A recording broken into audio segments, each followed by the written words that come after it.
Okay, good evening, everyone. We are going to commence the March 18th, 2024, 5 PM meeting for Administrative Services Committee. And we'll have called order. And do we have a motion to approve the minutes from 2/20/24? So move. Second? Okay, passed. Good. Do we have anyone to speak to the privilege of the floor? And that's a negative. And first thing on the agenda, proposed resolution cancellation of taxes on donation to Land Bank. Tim, are you talking about it? No, I didn't even know. Did anybody know about it? Okay.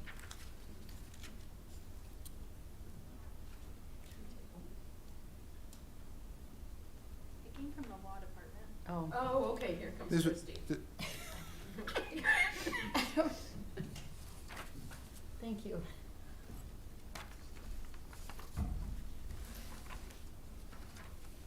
So Kristen Wright with the County Law Department. Patrick handled this committee, and I suspect he's seen this resolution. I did look at it when it came through. Well, I found it, this committee packet in the email this morning, because I figured one of us should show up. So I have read through it the same as you. It appears we're just adjusting something for some property that was in bad condition that we meant to pull from the tax sale. It wasn't pulled. The person who purchased it has realized that this is not something that can be rehabilitated, and so we're taking steps to be able to move forward. Okay. How will you move forward? With this resolution. Oh, okay. Is the county gonna take over the properties then, or? So the Land Bank program, for those who don't know, is an outstanding program that was funded, I think, okay, so you're familiar with it. I am not. Okay, so basically the county acquires properties that need to be rehabilitated. And again, I don't do this work, but I've just learned enough over time. And they will try to get it to property owners who maybe are a neighboring property owner who would like to acquire the property. They come up with a plan for how they're going to improve the property, and it gets back on the tax rolls once it's improved, and it helps get rid of some unsightly or unsafe buildings in the community. So it's a really neat program, and it's, if not completely self-funding, largely self-funding. So part of the reason, if you cancel the taxes on it, then that makes it easier for the person to, be it the neighbor of the blank lot or whatever have you, to take this property and do something good with it. I'm reading the resolution. It sounds to me as though that's an ordinary thing to do, to cancel the taxes. I'm seeing a yes from Legislator Vanstrom. So I think it was just because this wasn't withdrawn prior to the foreclosure that we're now getting to where things would have been had we withdrawn it from the foreclosure. That's my reading of it. I've read it about as much as you all have. Does anybody have any more questions? No. Should vote, all in favor? Aye. Aye. Aye. Against? No. Okay. Motion's, the resolution passes. Thank you. Thank you. Number 2 on our agenda is proposed resolution. Transfer American Rescue Plan Act ARPA spending plan budgets from 23-24. Good evening, Blake Uhrig, Director of Administrative Services. This resolution is just to transfer the remaining balances of each ARPA project for 2023 and roll that into 2024 to be appropriated for this year and to be spent down by the end of the year. And it's federal money. Yes. What is the date when the ARPA money has to be spent? The end of 2026. 26. Yeah, but it needs to be obligated by the end of this year. So it needs to be invoice, purchase order in place, and then you have essentially 2 years to spend it down. Okay, thanks. But, Does anybody have any more questions? No? Simple. Thank you. All right, thank you. Okay, all in favor of this proposed resolution? Say aye. Aye. Aye. Okay. So it passes. There's one. She's Okay. There it is. Very good.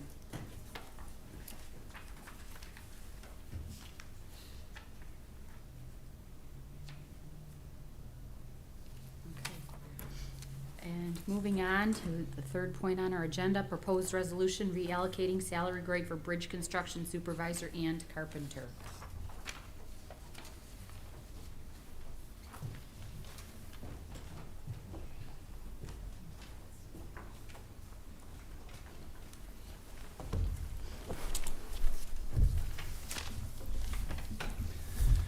Drew Rogers, Deputy Director, Public Facilities Engineering.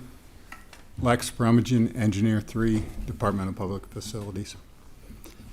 So I think we probably have the next three resolutions on the agenda, and they kind of all go hand in hand. So just a little background. The DPF operates currently with two bridge crews. We have a bridge crew that operates out of the Faulkner shop and a crew that operates out of the Sheridan shop. These crews perform bridge reconstruction, rehabilitation, repair. They work with pretty much hand in hand with Lex and respond to flags that New York State DOT has flagged through their inspection program. And the current crew makeup of each crew is 4 employees. You have a road construction supervisor, 2 carpenters, and 1 skilled road maintainer. And as I said, they work with Lex, but they do have a lot of responsibility to plan and execute these bridge projects. So what we've noticed over the last several years is we've had some issues retaining employees on the bridge crew. In addition to issues with that retainage, it's just the way the setup is now, that if somebody wants to move up on the bridge crew, to get to, say, the supervisor of that crew, you would have to leave that crew in order to come back and then be the bridge crew supervisor. So it didn't make a lot of sense, and so we're trying to set up a structure to kind of keep all those bridge crew employees together. It makes the projects run a little more efficiently and really enhances the safety of the project. They all are familiar with each other and know what everybody's duties are. So this was our potential solution to that problem, was to try to create that structure of where one could start at the lowest level of the bridge crew and work their way all the way up to the supervisor without having to leave the crew, and then also create that incentive to retain those employees on those crews. That comes in with some of the grade adjustments. So that proposed crew makeup, and then the subject of these resolutions would be to reallocate or change the grade of the bridge construction supervisor title. It's an existing title within the county system. It's not currently being used. It's currently called a road construction supervisor 2. And so this would be to kind of also make that bridge foreman or that bridge supervisor, that title more specific to the crew. And then we would like to add a senior carpenter, which would be a new title. This position would help the bridge construction supervisor with the supervision, would be the one in charge if the supervisor wasn't there, and would be the more experienced carpenter on the crew. And then retaining the carpenter title, but again, having a change in grade on that position to kind of give that incentive to stay with the crew and not have to leave, to go promotionally. That would be to change the grade from currently at a 10 to a 12. And then the carpenter trainee title, which in the bridge crew would replace the skilled road maintainer title. Not proposing to change that grade at all, but it has being a trainee title, it gives that person, once they gain 2 years experience on that bridge crew, then they can go up to the carpenter title. So once all this, would go into place, we would hope then we'd have a more experienced crew that was together and would continue working together on these bridge projects.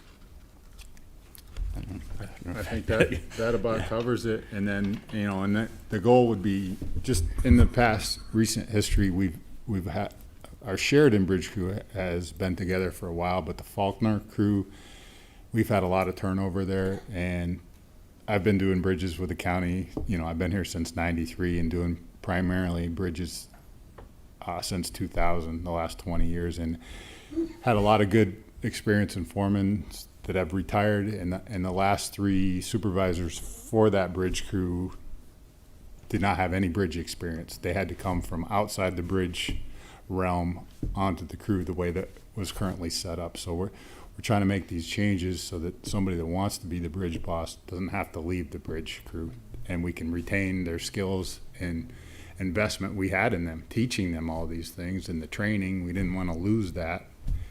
So. You worked with the HR director to Yes, calculate these changes? Yes, we worked Okay, with very Deb good. and Jen. Thank you. And the union, and got their okay, Their input blessing, yeah, their input to Okay. get to where we are today. Any questions? Yes, so you, Jill, I mean, did you increase the number of positions? No, Okay, we're that's- still have 4 positions on the bridge crew. So instead of a road construction supervisor, 2, which is the current bridge foreman, that would be a bridge construction supervisor. Instead of having, and then the next guy in charge would be a senior carpenter, which would be a new position, and then a carpenter, and then a carpenter trainee position. So there'd be 4 total on the crew, just like there is now. Okay. It would just So be you're like relabeling. Relabeling. configuring and Yeah. putting Yes. up. Is there an expected cost to it initially, like? We've done an analysis of the crews, what they cost for a year, the way it is currently, and is about 870,000 for wages, fringe, all that, and with this new configuration, it would be about around 903,000, so maybe 30,000, depending on the experience of the people that choose those positions. So it is a slight increase, but not, we didn't feel like it was, we could be absorbed in the existing budget, and it would make the bridge building world much safer because we'd retain that experience. We've had, you know, just in the Faulkner crew, the last, you know, I mentioned it before, we've had a lot of turnover, and we want to try to keep those people. I have young guys on that crew that would, I think they would stay, and we would be able to build that experience like we're lucky to have in Sheridan with these changes. Any other questions? We have the public facilities. Yeah. Okay. Good work. Thank you. Thank you.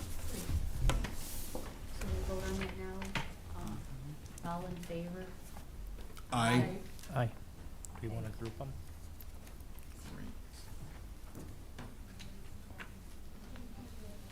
And actually, you're voting on 3, well, because they took care of items 3, 4, and 5 with their discussion. I don't know if we need to vote 3 times I or think not. we have to vote 3 times. Probably.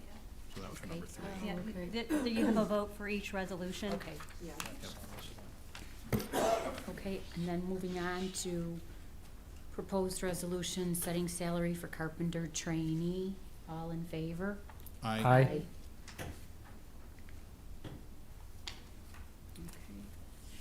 And then the third item tied to this information that they shared with us would be the setting salary for senior carpenter.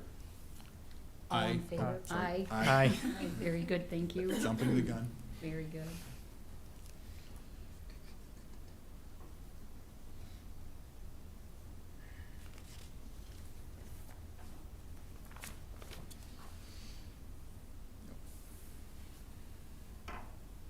Did you sign those already? Yep. Or you give them all at once. I can do either. Thank you. That's it, I think.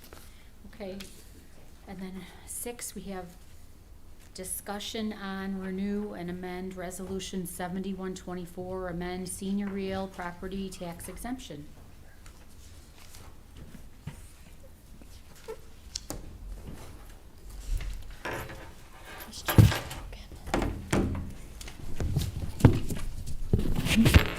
evening, Kim Moline, Director of Real Property Tax.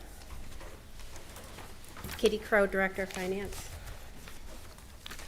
So when we brought this resolution to you guys last month, we had an income level of 58,400 as the max income level for the senior exemption.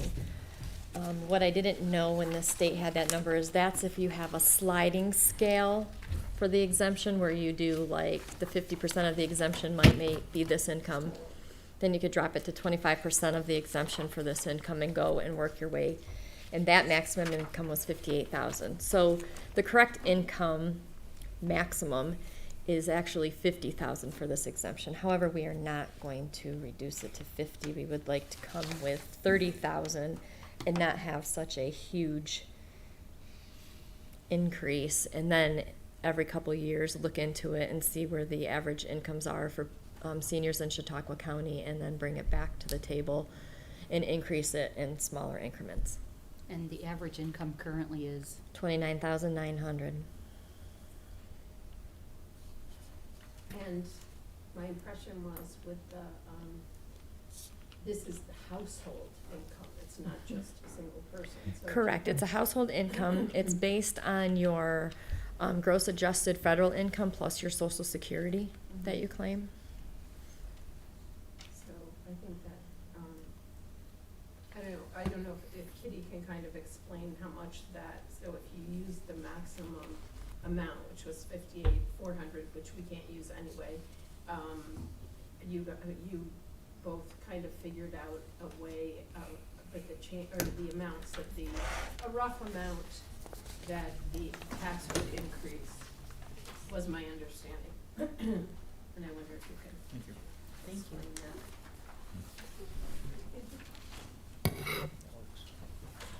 That's probably what this, I think this has all of them, Janice. So what I put together really is just to give you an idea, a rough idea of, and I could only use the maximum allowance because I don't have data that tells me, you know, all the seniors in the county, what their income is to know how many people would qualify at different income levels.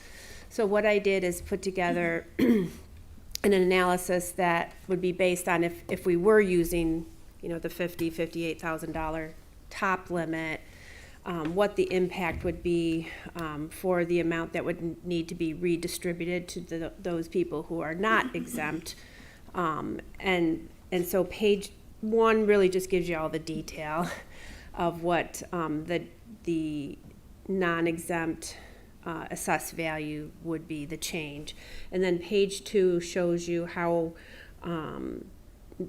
what our current exemption is and how the full value rate is adjusted, and then that rate is then applied to any individuals who are non-exempt to their assessed value of their property. And then in the second box just says if we were to go to the maximum, and this assumed anyone that was under the $58,000, so an assumption there. And then the bottom section there shows you that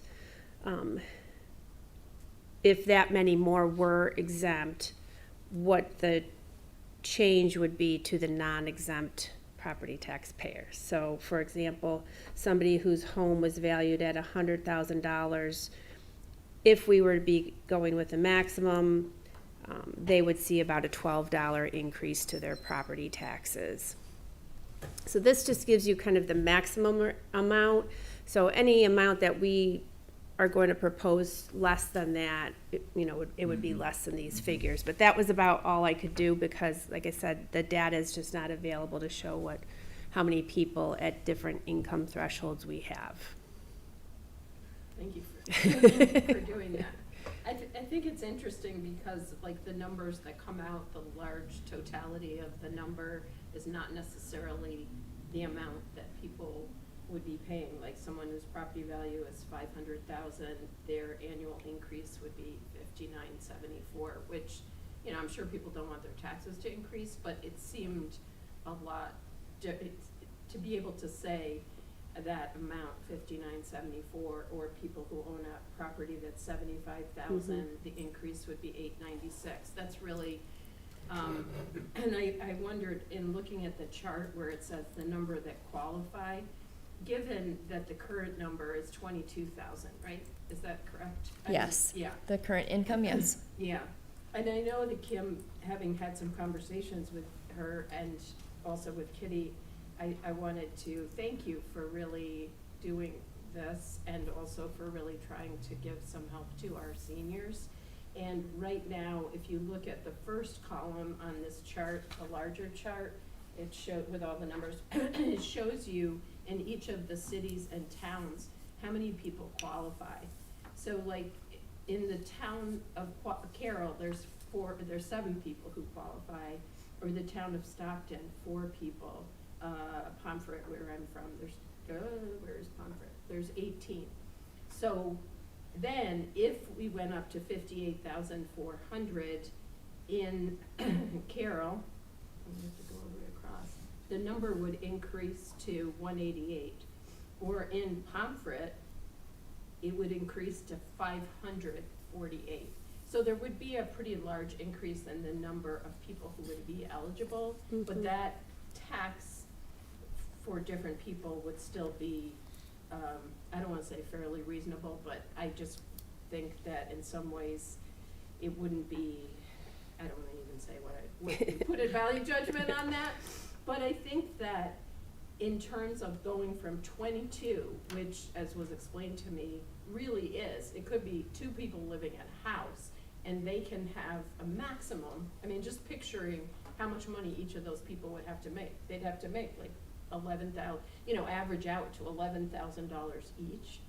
And, I worked with veterans for several years, and I know many of them were making pretty, first of all, when you're 65 and older, they were having a lot of medical bills to pay. That's just an issue, I think, for older people.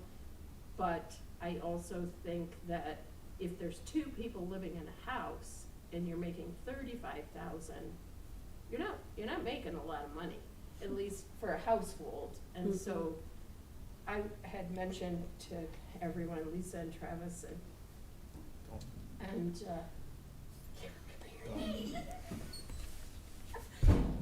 It's on his tag. it's on your tag, Mr. Anthony. He had, that it would be good to discuss whether or not we could go to 35, which would be a $12,000 increase. And given, I think that many people who are older than 65 are living even at $35,000 for a couple, or even if they're living still with a child, or they're not a child, but sometimes they are. Some grandparents are living with their grandkids. That if they each got a Social Security increase, which was, I think, your concern. Correct. So if they each got a Social Security increase, that kind of moving up would it's a larger step. So if 2 people got a $2,000 increase or whatever, I mean, there's been 3 cost of living increases in Social Security, right? So anyway, I would like to discuss whether or not it could be more than 30, whether it could be 35, because I'm gonna assume that not as many, even though I liked, the higher number, I can understand why this is an issue, and also, there's various things, but I think it would be good to consider 35 or, as an upper number, because that at least gives you a cushion of $12,000 from 22. Kitty, you said the median income was 29 something? 29. Median or The average. The average income of 60 or older in Chautauqua County, hang on. Do you know what the median income is? That would be taking all the seniors qualified, and then you find where the real number is, where the real Yeah, I know middle what is. that Yeah, so we, Instead of, what we don't, Sure. what we have is from the, Office for Aging Services did provide us statistics on the, average incomes of seniors in Chautauqua County, but what that number doesn't represent is of those who owns a property. So a lot of the statistics here are, we're trying to make some generalities and assumptions. But, yeah, it's hard to say what, of these people who are currently qualifying, they do have a home, and their income is, less So than Mary Ann that. gave me some figures. She said the total 60-plus population is 37,800 in the county, which is about 30% of the total county population. At least 10 are in poverty, so that would be 3,780 people. At least 31% or 11,718 make less than $29,999 a year. That's considered low income and would include those in the first group. At least 30%, another 11,340, make between 30 and 59 a year. 37% or 13,986 people make over $60,000 a year in the county. So that's kind of where it is. And it's tough to find and figure out a number. You don't want to, my idea to begin with was if we did it to the maximum, we wouldn't have to keep coming back and coming back. But if we do it to the maximum, how many people are going to be eligible that really aren't considered low income and they could tweak their taxes in order to get an exemption? The hard to- part is it may not make a difference at the county, but it will make a difference at the town. But the Because a lot of town, but the are- towns can choose their own levels. They Yes. don't have to go with us. They could make their own and set their own income. A lot of them do follow ours so that they don't have to do this Yeah. every so often Sure. either. It's just easier to say whatever the county is, that's what we're doing.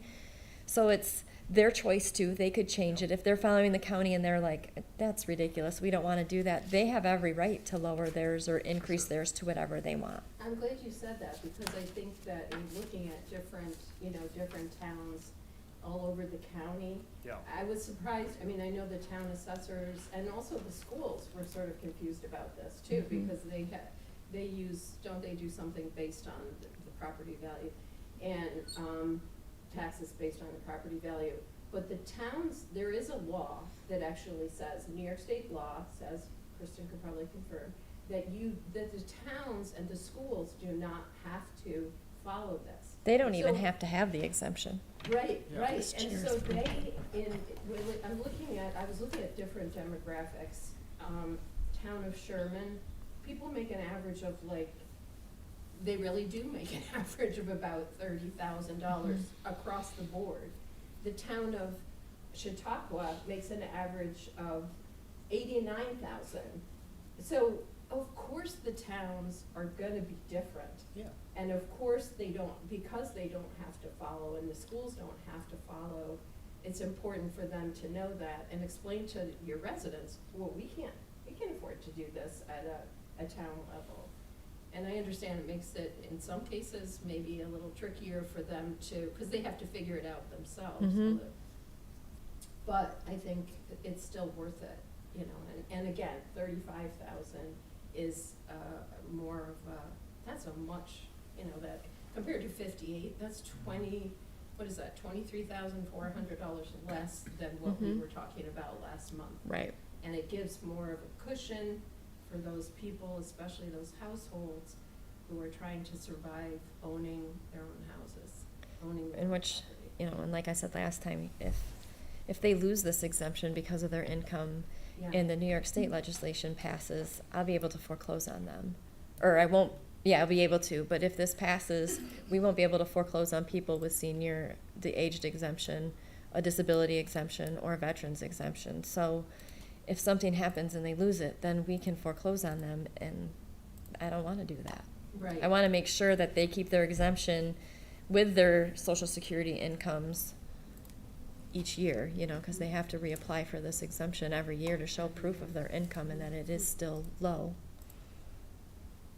I wouldn't mind just bumping it up a tiny bit, just because, has anybody seen what a car costs today? Even an old car, Right. or a roof repair, isn't that what it was 20 years ago? Well, the basics, look at your grocery bills. I would hate to have somebody choose to pay their taxes, instead of eating, it's just, that's tough on me. I don't want to have some elderly person coming in my office and crying because they don't know how they're going to pay their 2 years of back taxes to keep them caught up so that we don't take their home. I mean, I don't think the low thirties is a giant gluttonous. No, amount to that's live on. not a huge income. I mean, if you wanna pay your utilities, who can afford cable anymore, just to mention? Right. That's a car payment right there. Exactly. You know, 30 was a starting point, you know, Bob and I were in discussion, you know, this is close to this, it at least covers. But I ultimately, you know, if you guys recommended something, I don't know how that works, but I Yeah. think that's, Olivia said we were not voting No. on this today. We're no, it's having just discussion.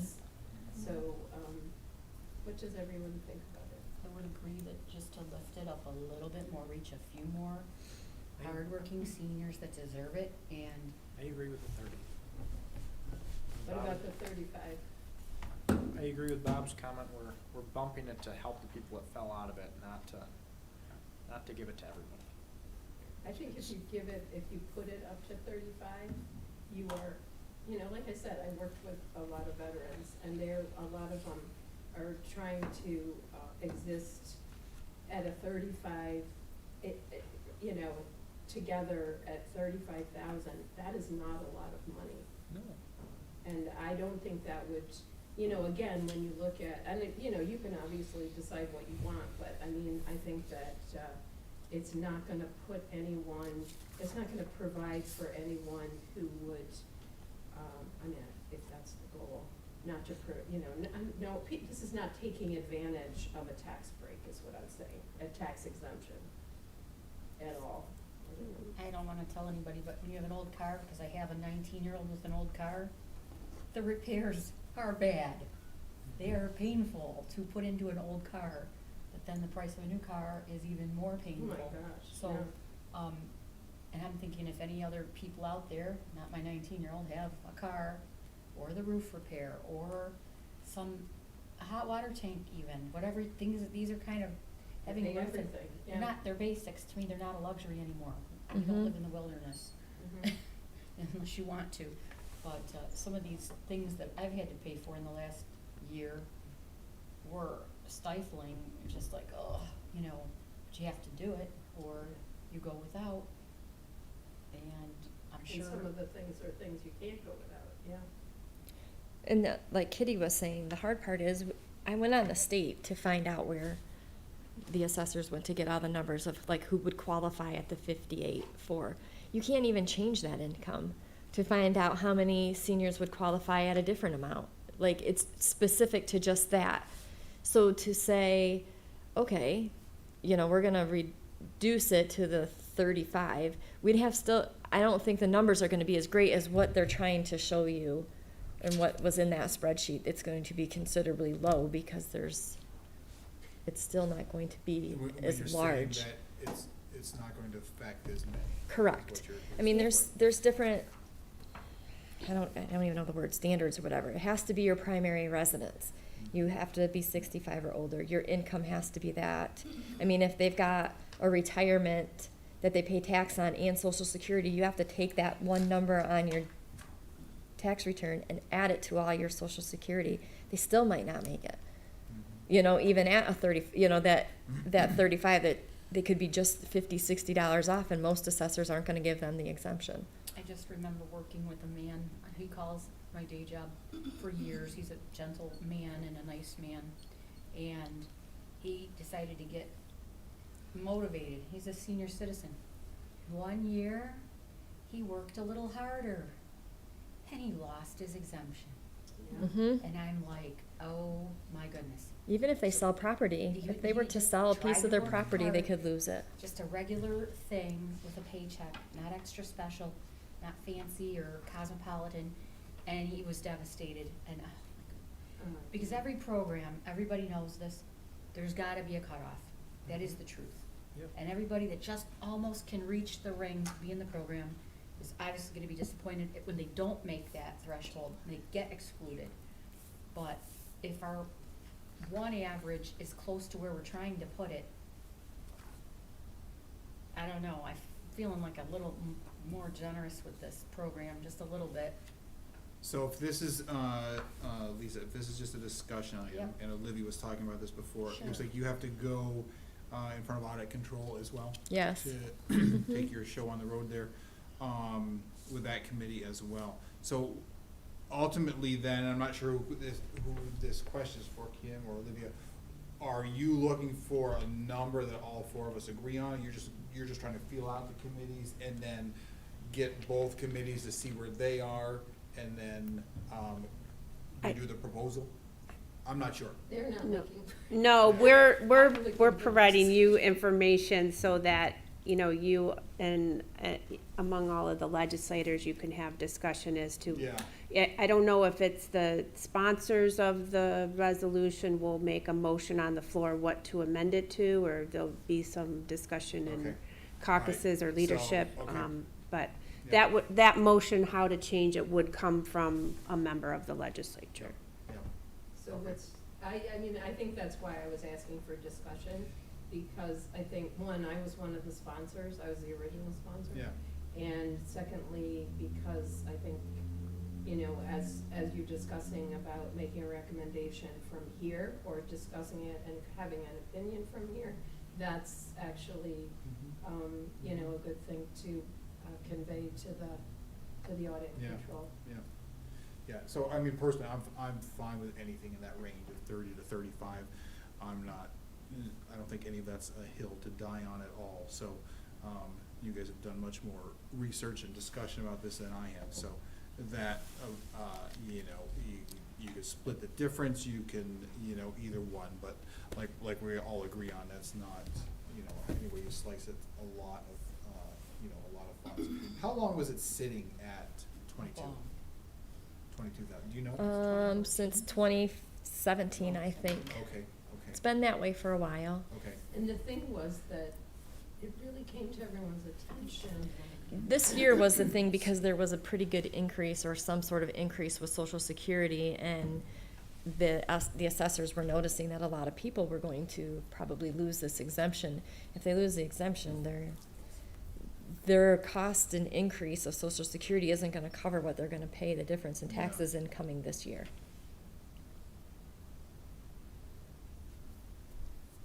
So it's about 7 years, okay. I think it was grossly Under. low. No, yeah. I mean, Yeah. beyond. What is the poverty line? Is it 12,000 or is it higher now? It's higher. I think I have it somewhere, hang on. For a family of two, for 2023 income, which is what this exemption would be based on for 2024, it's 19,720. That's poverty level. For 2024 income, it's 20,440. Not a lot. I Yeah. imagine that Yeah. most people who live in the poverty line or lower are not, don't own property. They could. They could, seniors. You definitely could, I could but show you some neighborhoods, Susan.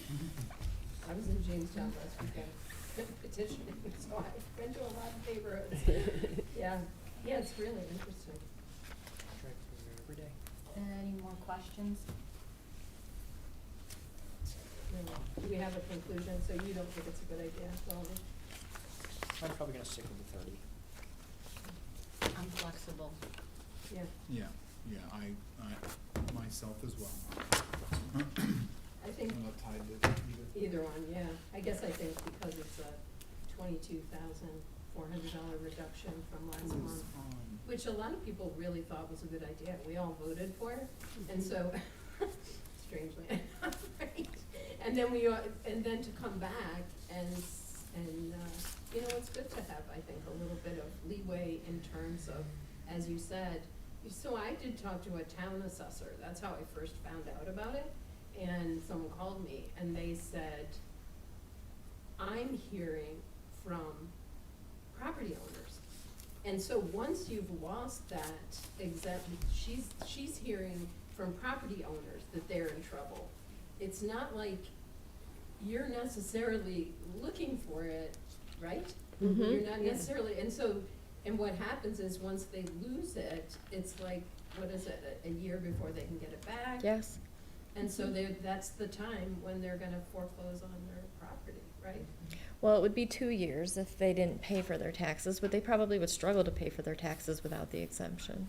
Because they're not gonna, normally if you have an aged exemption and you have an enhanced star exemption, most of the seniors don't pay for a school tax unless their assessment is considerably higher. And they have to pay their library tax no matter what. Yeah, and then it would go off of their county town tax, so they could have a school tax now on top of a larger county town tax. If they didn't pay their school, that tax would be re-levied onto their county town with penalties and interest, and it kind of snowballs Yeah. from there. Okay. Do we have any other? Do we have a motion to adjourn? Also move. Second. Okay, there we go. Thank you, guys, I appreciate it. Thank you, yes, appreciate it very much. This chair's open.